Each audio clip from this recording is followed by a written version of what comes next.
Well, good evening, everyone. Thanks for joining us. After another triple-digit day across West Texas, temperatures have cooled off rather nicely, sitting into the upper 80s at Midland International, checking in at 89 degrees, a south-southwest wind at 9 miles an hour.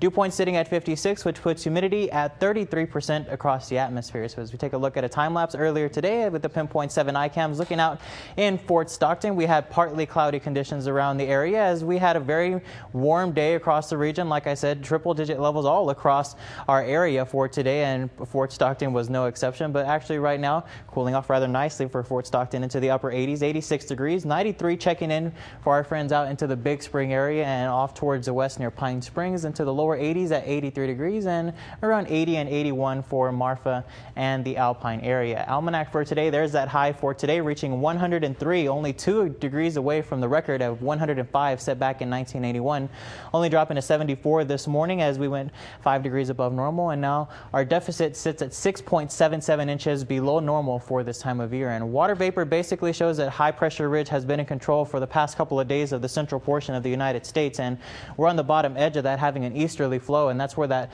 shower and thunderstorm activity in the central portion of Texas today came from. And satellite and radar goes to show that we had a lot of activity basically that tried to get into portions of Crockett County, Upton, and Reagan, but the majority, the whole chunk of it, kind of stayed towards the south. And you can see right at about 8:30, with the loss of daytime heating, all that activity kind of fizzled out, I should say. And you can see surface map currently has those clouds off to the southeast, and we're almost in clear skies. We have a couple of high cirrus clouds around the region, but we still have a very nice tap of moisture coming in from the Gulf of Mexico thanks to that high pressure system, and as well as on the surface as well. And you can see all of our frontal boundaries remain well up to the north of us because the jet stream, that's where that currently lies with that high pressure ridge currently in place. So as we take a look at the sky forecast again, in the morning we're expecting just a few high clouds around the region, and as we go throughout the day, those are expected to increase. So we'll start the morning off at 73 with some clouds, a southeast wind 5 to 10 miles an hour.